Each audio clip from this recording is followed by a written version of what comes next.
বাংলাদেশের রাজনীতিতে ছাত্রদের ভূমিকা আসলে কি ছিল ঐতিহাসিকভাবে, মানে আপনাদের সময়কাল থেকে শুরু করে এখন পর্যন্ত, 24-এর পর, জুলাই আগস্ট অভ্যুত্থানের পর থেকে এখন পর্যন্ত আসলে কি, এবং এটার ভবিষ্যৎ গতিধারাও কোন দিকে যেতে পারে বলে আপনি মনে করেন, বা কোন দিকে যাওয়া উচিত, কিভাবে যাওয়া উচিত? খুব গুরুত্বপূর্ণ প্রশ্ন। উত্তর দেওয়াটা অত সহজ না। তুমি অনেক হ্যাঁ। কিছু দাবি করছো, অনেক উত্তর দাবি করছো আসলে। কারণ এমনি ব্রডলি যদি দেখা যায় তাহলে ছাত্রদের ভূমিকা নিয়ে আলোচনা করতে গেলে একটা হচ্ছে পাকিস্তান পর্যায়ে চলে আসে। পাকিস্তান থেকে ওটাই একটা পর্ব শুরু করলাম। মানে 47 থেকে বা 48 থেকে 71 পর্যন্ত একটা পর্ব। আবার 72 73 থেকে, মানে 72 থেকে তোমার 24 আগ পর্যন্ত একটা পর্ব। 24 পর থেকে এই যে 8 মাস বা যে কয় মাস চলছে, এটা একটা পর্ব। এর ভেতরে এই 3টা পর্ব মধ্যে এই যে তৃতীয় যে পর্ব, এটাও খুব সংক্ষিপ্ত সময়ের জন্য হলো। এখানে কিন্তু অনেক কথা চলে আসবে, অনেক কিছু আসবে। তো পাকিস্তান আমল দিয়ে শুরু করা যাক। আসলে আমাদের বাংলাদেশের রাজনীতির যে কোনো সমস্যা সম্পর্কে যখন আমরা আলোচনা করতে যাই, তখন মনে রাখতে হবে যে আজকের যে বাংলাদেশ, এটা তো এক অর্থে পাকিস্তানের সৃষ্টি। পাকিস্তান 47 সালে বাঙালি জাতিকে বিভক্ত করলো ধর্মের ভিত্তিতে। ভারতকে তো বিভক্ত যখন করেছিল, তখন বাংলাকে তো বিভক্ত করেছিল পাকিস্তান ধর্মের ভিত্তিতে। করার পর যেটা হচ্ছে, এখানে একসময় প্রচুর হিন্দু ছিল।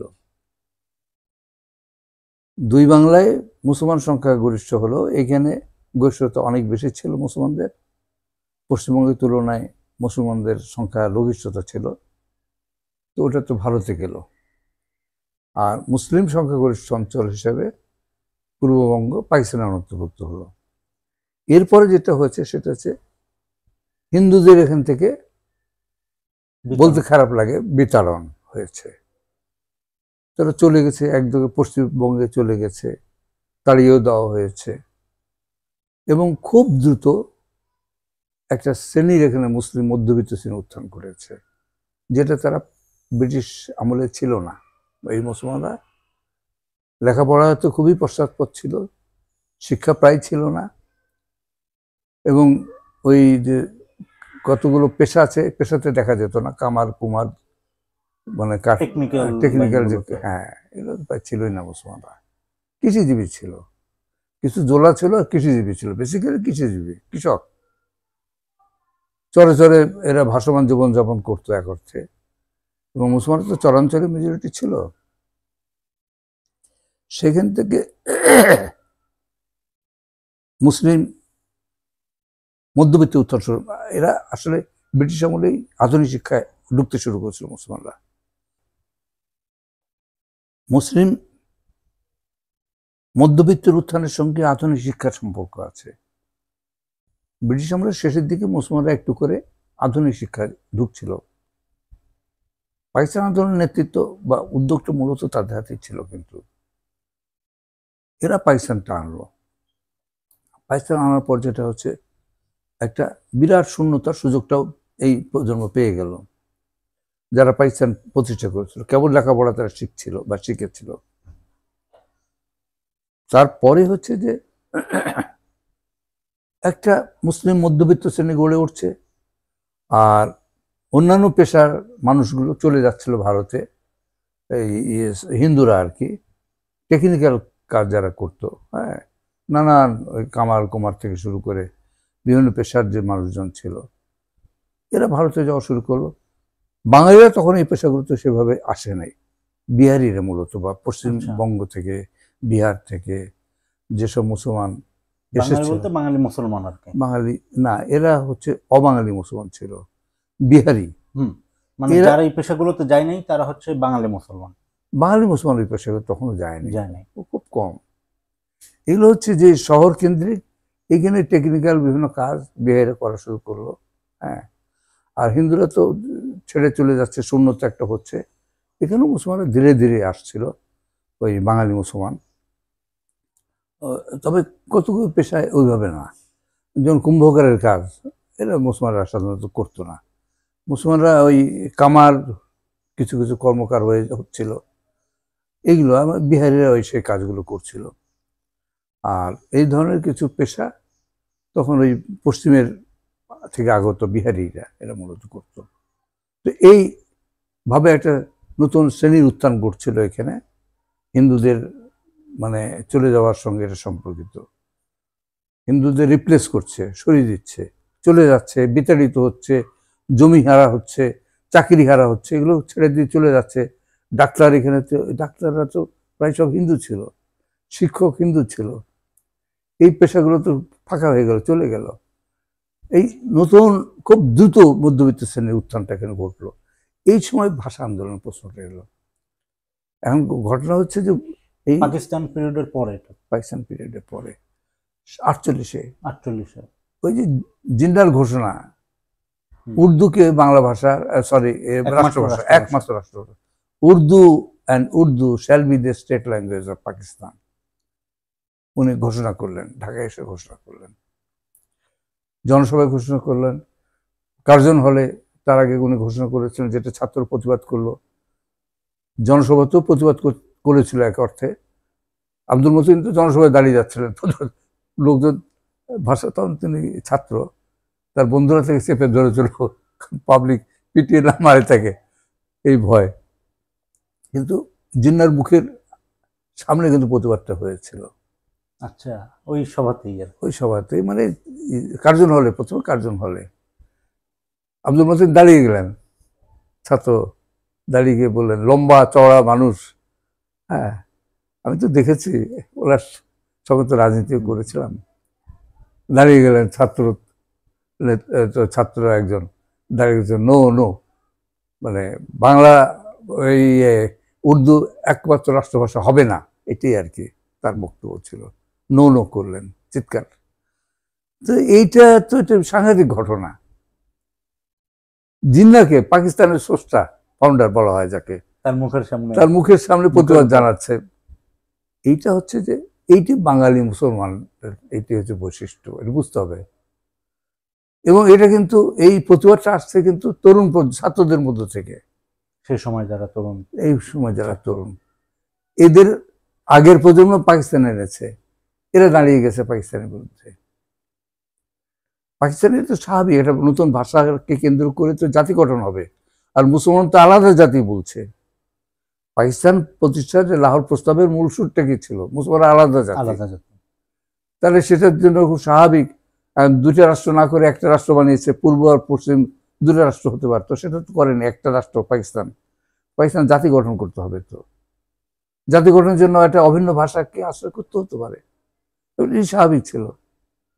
নাও হতে পারতো, কিন্তু এটা মানতে রাজি না বাঙালিরা, দুইটা পাকিস্তানিরা, ওরা একটা ভাষা চাপিয়ে দেবে।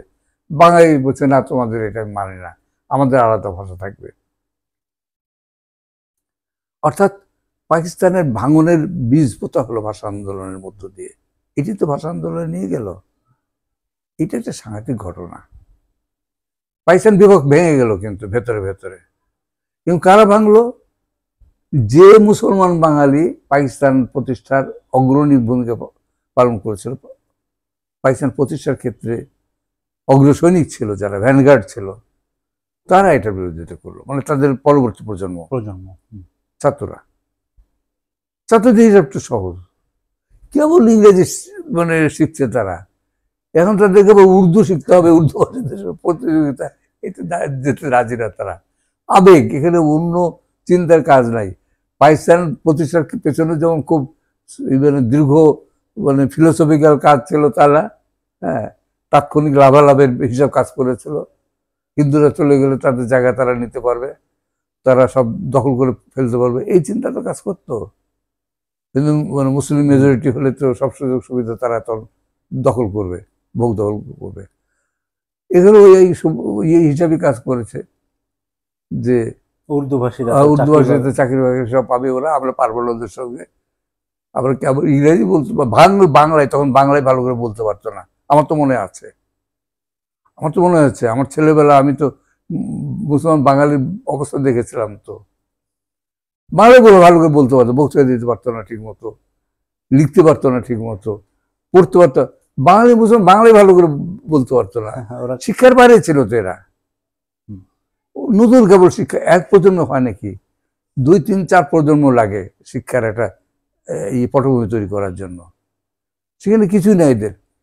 এরা এরা বাংলা ভাষা তাই বেরোতে কি হবে, পয়সার বিরুদ্ধে রাজনীতি শুরু করলো। এখন এটা তো একবার যখন তারা ভাষার প্রশ্ন দাঁড়িয়ে গেছে, এটা তো ওখানে থেমে থাকে না, তখন ভাষার মূলে যেতে হয়। ভাষা তো ধর্ম নাই, এই ভাষা তার ইসলামী ভাষা না, এটা বাঙালির ভাষা। হিন্দু মুসলমান নির্বিশেষে কোনো ধর্ম নাই এই ভাষার, সবারই ভাষা। বাংলার ইতিহাসে যেতে হয়, ঐতিহ্যে যেতে হয়, তখন রবীন্দ্রনাথ আসে, বঙ্কিম আসে, ঈশ্বরচন্দ্র বিদ্যাসাগর আসে, শরৎচন্দ্র আসে, বিভূতিভূষণ বন্দ্যোপাধ্যায় আসে। আটকানো যায় না তো, এদের বাদ দিয়ে তো বাংলা ভাষা হতে পারে না। এইভাবে একটা বাঙালি জাতীয়তাবাদী চেতনার দিকে চলে গেছে ছাত্ররা, এবং এটা এর পরের প্রজন্ম তো আমরা। 1947 সালে পাকিস্তান হলো, 48 সালে ভাষা আন্দোলনের বীজ বপন হলো, 52-তে ছাত্র আন্দোলন হয়ে গেল, বড় ধরনের আন্দোলন হলো, ছাত্র অভ্যুত্থান ধর একটা হলো, গুলিতে মারা গেল কয়েকজন। তো আমি কোন ক্লাসে পড়ি, 50 সালে আমি বোধহয় 1950 সালের সম্ভবত 1-এ পড়ি, একটু 3-তে পড়ি, 3-তে হয়তো পড়ি, ইয়েতে ক্লাস 52 সালে। খুব বেশি কিছু বুঝি না, কিন্তু বাঙালির রক্ত যে পাত হয়েছে এটা তো বুঝতাম। এবং সমস্ত ছাত্ররা যেমন এটার জন্য খেপে গেছিল, আমিও খেপেছিলাম, আমাদের মধ্যে আবেগের জোয়ার এসেছিল। এই মৃত্যুটাকে মেনে নিতে পারে নাই আমাদের প্রজন্ম, বা বাঙালি শেষ পর্যন্ত মানতে পারে নাই। ভাষা আন্দোলন এই ছড়িয়ে পড়লো, এটা বিপ্লবী আন্দোলনের এক অর্থে পরিণত হলো। এইটা দেখো আমাদেরকে, যখন আমি 1957 সাল আমি ক্লাস 8-এ পড়তাম,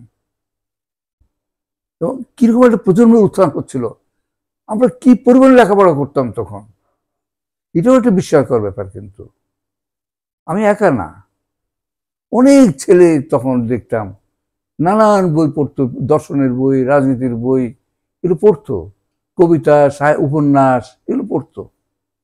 আমি বিশেষ করে ক্লাস 10-এ গিয়ে যখন যশোরে গেলাম, তখন দেখলাম সেখানে এক ঝাঁক ছেলেকে পেলাম যারা প্রচুর পড়তো।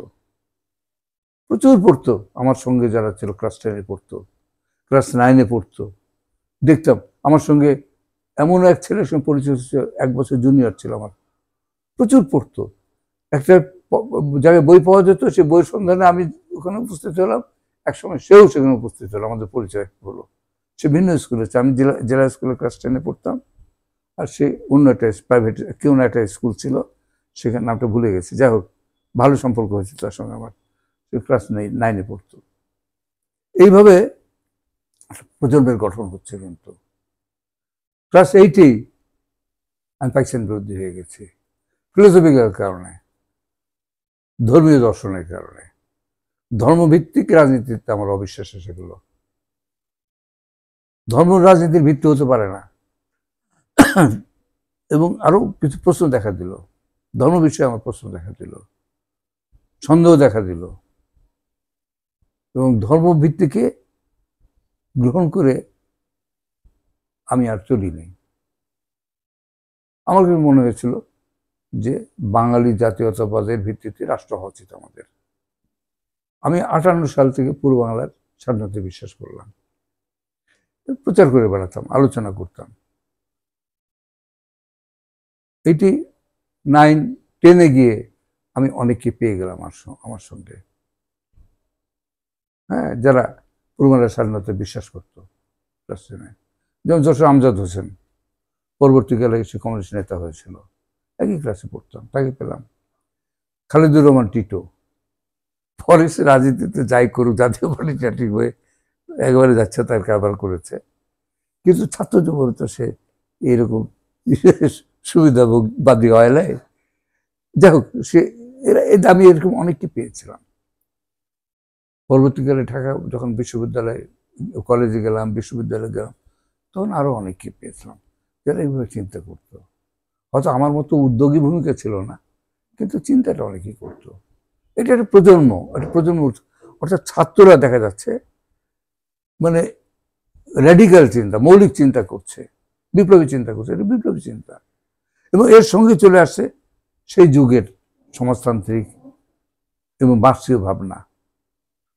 এটা আমার উপরও এসেছিল, আমি বিশ্বাস করতাম এটা। আমার অবশ্য কিছু প্রশ্ন ছিল, সংশয় ছিল।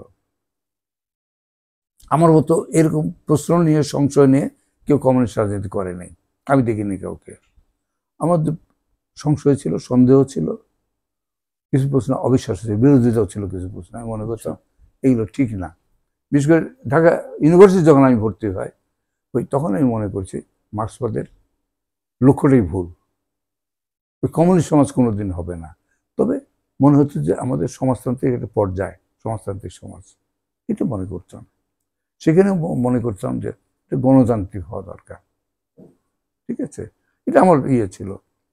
তো সেই যুগে এই যে আমাদের যে ইয়েটা হচ্ছে, চেতনার যে বিকাশটা হচ্ছে, এইটাই দেশের রাজনীতিকে প্রবলভাবে প্রভাবিত করেছিল। তবে আমাদের নেতৃত্ব ছিল না। আমরা তো ছাত্র, আমরা তো তরুণ। 65-66 সালে যখন ইউনিভার্সিটি থেকে আমার বেরোনোর, 66 আমার ফাইনাল ইয়ারে ছিলাম। তারপরে না আমি 66 আমি গ্রামে চলে গেলাম। আচ্ছা, এমএ পড়া অবস্থায়, হ্যাঁ, কৃষক আন্দোলন করতে গেলাম। তো আমি গিয়ে যেটা হয়েছে, আমার অভিজ্ঞতা যদি বলা যায়, এটা নিয়ে আরো আলোচনা হওয়া দরকার। সেটা ছাত্ররা বিপ্লবী ছিল, কিন্তু পুরাতন নেতৃত্ব যারা ছিল, সেটা কমিউনিস্ট হোক আর অকমিউনিস্ট হোক, এই সমাজের ভিতর থেকে যারা এসেছিল, তারা কিন্তু আসলে বিপ্লবের প্রতি করে নাই, কি বলবো, সঠিক আচরণ করে নাই, বিপ্লবের সহায়ক ভূমিকা পালন করেনি, বরং তারা ক্ষতি করেছে। নেতৃত্ব যারা গিয়েছে, তারা তাদের ওই মতান্ধতা, অন্ধবিশ্বাস, ওই চীনের প্রতি অন্ধ আনুগত্য অথবা সোভিয়েতের প্রতি অন্ধ আনুগত্য, এগুলো নিয়ে চলেছে। স্বাধীনভাবে তারা বিপ্লব করতে চায়নি, পারেও নাই। আর আমাদের প্রজন্মের মধ্যে স্বাধীনভাবে যে করতে চেয়েছিল, সেও আরেক ভুল লাইনে চলে গেল, শেয়ার সিকদার। এটা এই আলোচনা আমি করেছি, আরো করা যেতে পারে, এখন আর এটার উপরে আমি সময় দেবো না। শেয়ার সিকদার খুব ভুল পথে গিয়েছিল। ভাগ্য ভালো যে সে বেশি আমাদের প্রজন্মের ব্যাপক অংশ নিতে পারেনি তার সঙ্গে। নিলে 71 যুদ্ধ হতো বলে আমার মনে হয় না। ওটা আগেই, ওই যুদ্ধের শক্তি একটা থাকে, তো ওই শক্তিটা আগেই ধ্বংস হয়ে যেত। এটা সে পায় নাই, যুদ্ধের শক্তিটা। তরুণ প্রজন্ম আমরা ওই সঙ্গে গেলাম, এগুলো নিয়ে আলোচনা আলাদাভাবে হওয়া দরকার। ওই যে পুরাতন নেতৃত্বের সঙ্গে গেলাম, আলাউদ্দিন, মতিন, দেবেন শিকদার, ওরা পূর্বাংলার স্বাধীনতা সমর্থন করলো, আমরা তাদের সঙ্গে যোগ দিলাম এবং প্রতারিত হলাম, পথভ্রষ্টও হলাম। যে কারণে, এটা একটা কারণ ছিল, অবশ্য আরো কারণ ছিল। সেটা হলো সঠিক নেতৃত্ব থাকলে তো হয় না, আন্তর্জাতিক পরিস্থিতি তো আমাদের পক্ষে ছিল না। ভারত আমাদের বিরুদ্ধে, ভারত এখানে কোনো বিপ্লবী পরিবর্তন চায়নি, তাই না? ভারত আমাদের বিরোধিতাই করতো। আমরা সঠিক বাংলার স্বাধীন দাবি থাকা সত্ত্বেও মানে পূর্ব বাংলা পাকিস্তান থেকে আলাদা হয়ে যাচ্ছে, ভারতের খুশি হওয়ার কথা। মেরেছে না আমাদের সহকর্মীকে, মুক্তিযুদ্ধে অংশ নিয়েছিল ভারত মেরেছে, আওয়ামী লীগ মেরেছে ভারতে, পাটগ্রাম সেক্টরে। আমার সহকর্মী ছিল, আমাদের ছাত্র ইউনিয়ন করতো। আওয়ামী লীগের হাতে পেছনে গুলি করে মেরেছে। তো শফিক নাম, মনে হলে দুঃখ লাগে। 7 ভাই বোনের একমাত্র ভাই, হ্যাঁ, তার মা ছিল বিধবা, 6টা মেয়ে ছিল। তারপর বোধহয় সে সে কত নম্বর ছিল যাই না, মনে নাই। 7 ভাই বোনের মধ্যে একমাত্র ভাই। সে যুদ্ধে গেছিল 71 সালের শুরুতেই, পাটগ্রাম সেক্টরে তাকে আওয়ামী লীগ সমর্থকরা পেছন থেকে গুলি করে মেরেছিল, ফ্রন্টে যুদ্ধ করার সময় মেরেছিল গুলি করে। তারপর আরেকজন ছিল আমাদের সহকর্মী ছিল, রংপুর জেলা কমিটি, পূর্বাঞ্চল কমিউনিস্ট পার্টির সে মেম্বার ছিল জেলা কমিটির।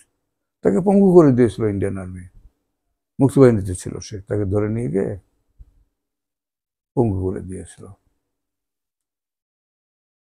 আমাকে তো পেলে কি করতো জানি না, আমার নামের নাম তাতে ধরে নিয়ে চলে গেছিল মানিক মনে করে, 9 মাস থেকে জেলে রেখেছিল। বাংলাদেশ হচ্ছে মেরে ফেলতো হয়তো, সাথে সাথে লোকজন ছোট ছোট করেছিল এই মানিক সেই মানিক না, তারপরেও তাকে 9 মাস রেখেছিল, যেহেতু তার নাম শেষে মানিক ছিল সেই জন্য। এবং এই বাড়ি দিনাজপুরে ছিল, ঠাকুরগাঁয় তখন, আমি দিনাজপুরের তখন, এখনো দিনাজপুরের, তো ঠাকুরগাঁ তো তখন দিনাজপুরের আন্ডারে ছিল। মেরে ফেলে, ওটাকে মেরে ফেলে নাই, বাঁচিয়ে দিয়েছিল, রেখেছিল। লোকজন হয়েছে অনেক। 9 মাস থেকে পুরো যুদ্ধ থেকে জেলে থাকতে হয়েছিল। ফলে এখানে বিপ্লবের মিত্র তো ভারত না, এই ভারত তো হচ্ছে ব্রিটিশের সাম্রাজ্যবাদী উপনিবেশবাদী যে ব্যবস্থা ছিল, কাঠামো ছিল, তারই তো ধারাবাহিক রূপ। এ ভারত কি করে এখানে বিপ্লবী শক্তি উত্থান চাইবে? এইটি হচ্ছে পাকিস্তানের আমলের আমার মানে যে অভিজ্ঞতা। পরিবর্তন আমরা ঘটিয়েছি, তরুণ প্রজন্ম, আমাদের নেতৃত্ব ছিল না, সেই যোগ্যতাও আমাদের ছিল না, বয়স লাগে, অভিজ্ঞতাও লাগে, আর আন্তর্জাতিক পরিস্থিতি লাগে, অনেক কিছু লাগে, চীন বিরুদ্ধে, আমেরিকার বিরুদ্ধে, হ্যাঁ, ভারত বিরুদ্ধে, তো টিকাটাই অনেক কিছু। হ্যাঁ, আমরা যা করেছি সেটা অনেক অনেক অনেক। তো এইটা হচ্ছে একটা পর্যায়ে নিয়ে আলোচনা করতে গেলে এটা বলতে হয়, এর মূল্যায়নের ব্যাপার আছে, এগুলো একবারে হয় না, তবে আলোচনাগুলো হওয়া দরকার, এটা ঠিক। এবং এরপরে বাংলাদেশের পর্যায়ে আসবে, এটা আরেকটা আলোচনা হওয়া উচিত বাংলাদেশের পর্যায়ে।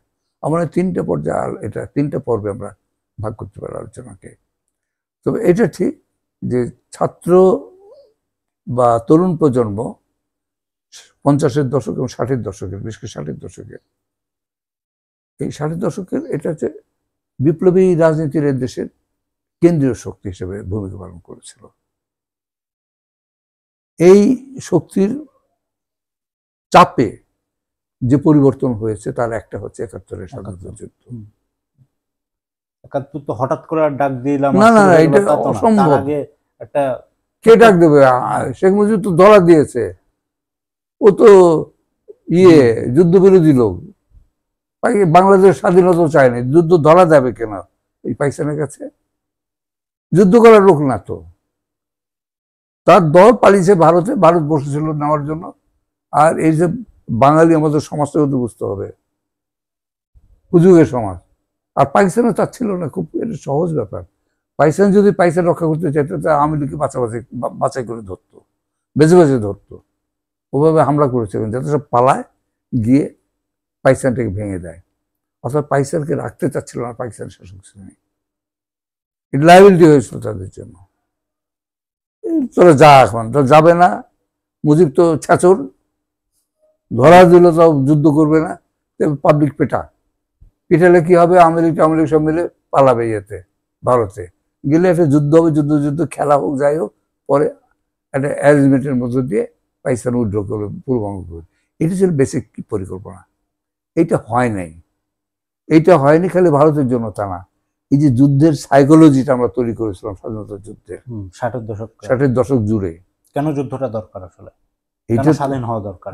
এটা তো প্রচারের তো গুরুত্ব আছে। হাজার হাজার ছেলে তখন স্লোগান দিয়ে বেড়াতো সারা দেশে, শ্রমিক কৃষক অস্ত্র ধরো, পূর্ব বাংলা স্বাধীন করো। কোথায় শেখ মুজিব ছিল? এই স্লোগান আমরা দিচ্ছি 68 সালে, প্রকাশ্যে দিচ্ছি, আমার মনে আছে, প্রকাশ্যে দিচ্ছি। আমি তখন কৃষক আন্দোলন করতাম, তার মধ্যে এই স্লোগানগুলো দিয়ে বেড়াতাম, বা আমাদের কর্মীরা দিত, ছাত্ররা।